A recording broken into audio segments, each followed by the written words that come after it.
یہ کون سی تمہاری محبت ہے؟ یہ ہماری زمین ہے، ہماری جائیداد ہے، اللہ کے نام پر اس کا مالک اللہ ہے۔ تم ہم سے چھیننا چاہ رہے ہو۔ تمہارا دل نہیں بھرا 6 دسمبر سے؟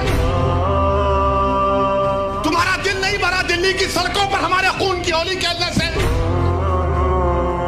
تمہارا دل نہیں بھرا ہمارے بچوں کا انکاؤنٹر کرنے سے؟ تمہارا دل نہیں بھرا بلڈوزروں سے ہمارے گھروں کو توڑنے سے؟ تمہارا دل نہیں بھرا ہمارے بچوں کے سروں سے حجاب کھینچنے سے؟ تمہارا دل نہیں بھرا ہم کو اس ملک کی شریعت ختم کرنے کا قانون بنایا، اب تم ہم کو ہمارے وجود کو مٹانا چاہتے ہو؟ خدا کی قسم اپنے وجود کو مٹنے نہیں دیں گے انشاءاللہ تعالی۔ میرے عزیز دوستوں اور بزرگوں، اگر تمہاری آواز نہیں ہوگی تو کون آواز اٹھائے گا؟ تم نہیں دیکھتے پارلیمنٹ میں کیا ہو رہا ہے؟ تم نہیں دیکھ رہے پارلیمنٹ میں کون پکار رہا ہے دیوانوں کی طرح؟ کیا تم کو نظر نہیں آ رہا کہ کس کے کلیجے میں، سینے میں، کس کی آنکھ میں آنسو ہے جو تڑپ تڑپ کر دیکھ رہا ہے کہ میرے بربادی کا قانون میرے آنکھوں کے سامنے بنایا جا رہا ہے؟ کون ہوگا تمہاری آواز کو؟ چھوڑو ان چیزوں کو، کبھی اپنوں کو بھی تو اپناؤ، کبھی اپنوں کو تو سمجھو۔ جو تمہارے لیے دن اور رات محنت کر رہے ہیں ان کی آواز بنا کر بجاؤ۔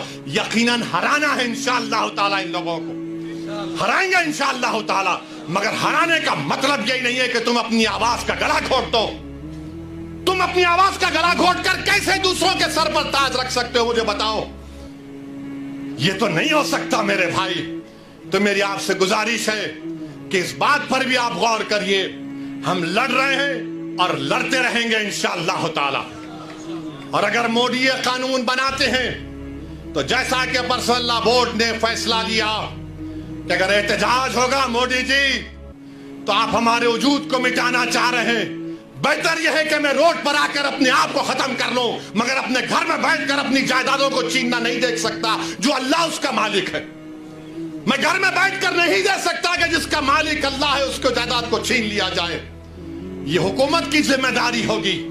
آپ کو اگر قانون بنانا ہے تو روزگار دو، قانون بنانا ہے تو مہیلاؤں کو بچاؤ۔ ارے کیسا ہمارا ملک ہو چکا ہے کہ اجین میں بیچ سڑک پر، فٹ پاتھ پر ایک ظالم شیطان ایک خاتون کی عصمت ریزی کر رہا۔ یہ کیسا ہمارا دیش ہو گیا ہے؟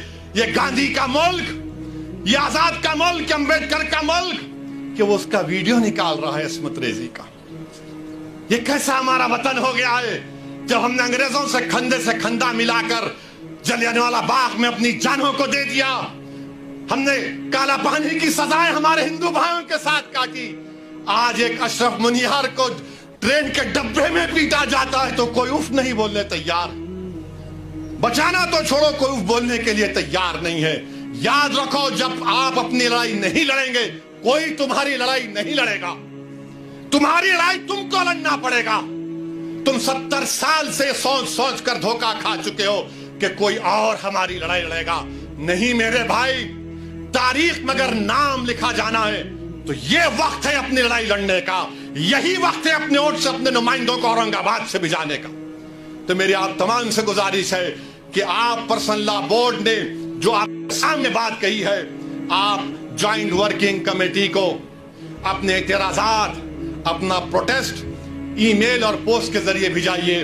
15 سپٹمبر آخری تاریخ ہے، اور اللہ سے کثرت سے دعا کریے کہ پروردگار تو ہم کو زندہ رکھ کر یہ نظارے مت دکھا کہ ہماری زمینیں جس کا تو مالک ہم سے چھین لی جائے۔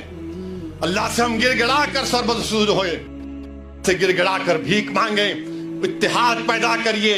یہ قانون نہ دیوبندیوں کے مفاد میں ہے، نہ بریلویوں کے مفاد میں ہے، نہ اہل حدیث کے مفاد میں ہے، نہ بوری سماج کے مفاد میں ہے، نہ اثنا عشری شیعہ کے مفاد میں ہے، نہ آغا خانی شیعوں کے حق میں ہے، کسی کے حق میں نہیں ہے۔ یہ صرف اور صرف مودی جائیدادوں کو چھیننے کے لیے قانون بنا رہے ہیں۔ اللہ ان جائیدادوں کی حفاظت کرے، اللہ ہم کو اتنی اتحاد پیدا کرے کہ متحدہ طور پر اس قانون کو روکیں، اور اللہ سبحانہ و تعالیٰ ان ایسے حکومتوں کو، ایسے پارٹیوں کو اللہ سیاسی طور پر انتخابات میں ان کو شکست دے، بدترین شکست دے۔ وآخر دعوانا الحمدللہ رب العالمین۔